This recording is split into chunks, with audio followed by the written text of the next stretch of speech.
ازيكم يا شباب عاملين ايه؟ مبدئيا كل سنه وانتم طيبين ورمضان كريم عليكم. لعبه جي تي اي او كما يقال عنها جاتا، اللعبه اللي بنت نص طفوله الشعب المصري. وعاده اي يوتيوبر مصري بيحكي عن قصته مع اللعبه دي ان هو دخل سايبر لقى اللعبه عجبته وهكذا، ما عدا العبد لله لان قصتي مختلفه تماما مع اللعبه دي. مبدئيا انا طفولتي كانت مختلفه عن بقيه العيال اللي في سني وقتها، لان معظم الاطفال اللي في سني كانوا يا اما بيروحوا البلاي ستيشن يلعبوا كوره يا اما يلعبوا مصارعه، ولكني بسم الله ما شاء الله الله اكبر كنت بهيمه في دي ودي. لذلك انا كانش عندي شله معينه بروح بيها البلاي ستيشن او حاجه، يعني كنت بروح لوحدي. وساعتها البلاي ستيشن 2 كان لسه في عز، ولكن كل ده اتغير لحد ما الحاج الله يكرمه وربنا يعلي مراتبه جاب لي كمبيوتر. ومن هنا بدا حبي للالعاب، وكالعاده زي اي حد في مصر عنده كمبيوتر نزلتها للراجل اللي ينزل لي عليه شويه العاب. وطبعا الراجل ما توصاش وحط لي الفولدر اللي بيتحط في اي سايبر في مصر، والفولدر ده كنت بتفتحه تلاقي فيه لعبه السمكه، لعبه الفراخ، الراجل النطاط، والعاب فلاش اللي هي الكتير دي. ومن ابرز هذه الالعاب جاتا 11، جاتا 9، جاتا 2599، جاتا 700 مش عارف وايه وحاجات كتير كده. وكل ما زاد رقم جاتا اللي عندك فمعناه ان جاتا اللي عندك احدث. ولكن كل ده ولا شغل دماغي ولا همني، لاني كنت مسحول ساعتها مع لعبه الفراخ. حرفيا وانا في سني ده ختمت كل اجزاء لعبه الفراخ. ولكن في يوم وانا رايح اكمل الروتين بتاعي اكتشفت ان انا خلصت كل اجزاء لعبه الفراخ. ومن هنا اكتشفت ان في العاب كتير ما جربتهاش على الكمبيوتر بتاعي، ومن ضمن الالعاب دي جاتا 96، واللي اكتشفت بعد كده ان اسمها جاتا مكسيك او توتال اوفر دو. وحرفيا دي تقريبا اول لعبه ختمتها في حياتي، واللعبه دي كانت فشيخه بكل المقاييس بتاعتها. حرفيا اللعبه دي كان فيها شقلباظات وسواقه عربيات وانفجارات واي حاجه كانت تشد طفل ساعتها. ولما خلصت اللعبه دي ساعتها كنت متضايق جدا ان انا مش هعرف العبها تاني. وبالمناسبه وانا صغير كنت فاكر ان انت لما تختم لعبه ما ينفعش ترجع تلعبها تاني، يعني كده خلاص اترمت في الزباله. فبدات ادور على لعبه تاني تكون مشابهه للعبه دي، فبالصدفه اكتشفت لعبه جاتا مصري. وانا ما كانش فارق مع امي كلمه مصري ده، انا كان فارق معايا كلمه جاتا. وكنت خلاص بدات اتخيل شكلي وانا قاعد بلعب الجزء الجديد علشان اتفاجئ بده في وشي.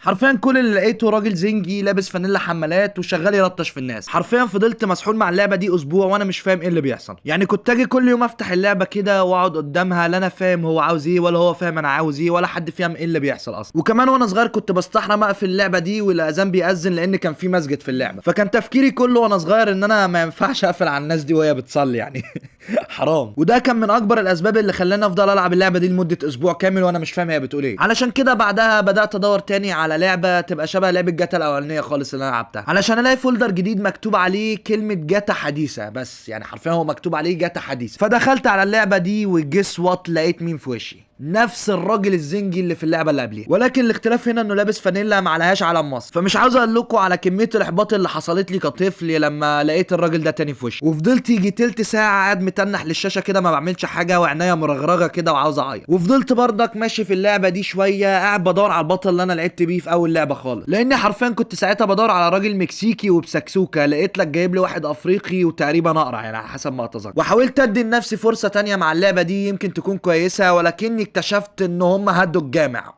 ولاد الكفره. علشان كده قررت ان اللعبه دي ملهاش قعاد على الكمبيوتر بتاعي تاني ومسحتها على طول. وبعديها بسبب اليأس الكبير اللي جالي قررت ان انا انسى فكره اللعبه دي خلاص واجرب العاب تانية. وحرفيا ما بقتش مهتم ان انا اجرب اي لعبه جاتا، مع ان كان في العاب اسمها جاتا تانية على الكمبيوتر بتاعي، ولكني توقعت ان انا هلاقي الناس الكفره اللي هادمين المساجد دول تاني ففكست الموضوع. فبعديها بكام يوم كده نزلت مع واحد صاحبي وقرر ان احنا نروح سايبر نلعب لعبه اسمها كونكر. وانا الحقيقه مش فاكر انا قلت اسمها صح ولا لا، بس احنا كنا مسمينها يعني كونكر نووي حاجه نوويه. المهم يعني اللعبه دي لو ما تعرفهاش فهي كانت زي بابجي كده بس على ايامنا. وانا قاعد منسجم في اللعبه قوي كده ضربت عيني في شاشه اللي جنبي لقيته ماسك عربيه وشغال يدوس على الناس وانفجارات والعربيه بتطير وكميه حاجات فكرتني بلعبه جاتا اللي انا كنت بلعبها. فرحت سالت الكابتن اللي جنبي عن اسم اللعبه اللي بيلعبها دي، واذ افاجئ انه بيقول لي انها جاتا 9. وانا هنا من كتر جمال الموقف كان هيغمى عليا من الفرح، لان في اعتقادي ان ده جزء جديد من اللعبه اللي كنت بلعبها اللي هي توتال اوفر دوز. فبعدها رحت البيت وفضلت اقلب في الكمبيوتر عندي في الجاتات اللي موجوده عندي لحد ما لقيت جاتا 9 دي. وللاسف ما لقيتش الراجل ابو سكسوكه اللي انا كنت نفسي فيه، ولكني لقيت راجل لابس قميص كروهات كده ونازل في قصر كبير فشخ. ده غير انه كان عنده كميه عربيات وجراج وموتوسيكلات وحاجات بالهبل. بس انا شد عيني حاجه واحده واللي هي العربيه الليموزين الطويله اللي عامله شبه حته الشوكولاته دي. وكملت فرحتي لما لقيت نفسي بركب ورا وفضلت قاعد قدام الشاشه يجي نص ساعه مستني السواق يسوق بيا، ولكني اكتشفت ان انا السواق والراكب يعني اتنين في واحد. المهم طلعت بالعربيه وفضلت اخبط في الناس وادوس في ده وادوس في ده، واكتشفت حاجه صدمه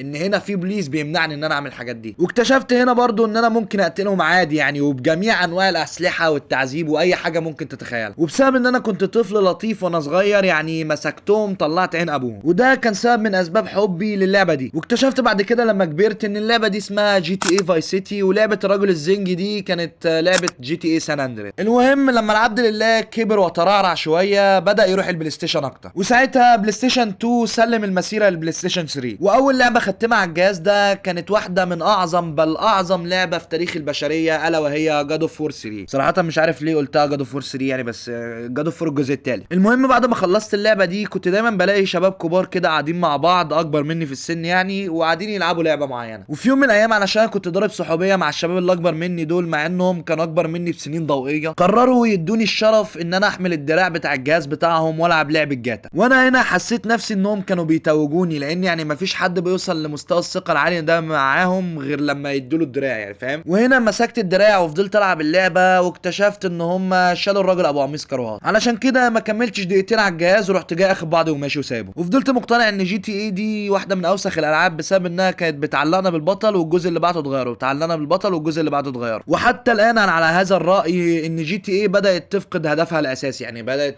تسيب انها جي تي اي اصلا، واللي عاوز يعاركني يعارك. وبس هي دي قصتي مع لعبه جي تي اي. ولو عاوزين حاجات من النوعيه دي تاني يعني اكتبوا لي تحت في الكومنتات، وما تنساش تكتب لي في الكومنتات عاوز ايه الفيديو الجاي. والسلام.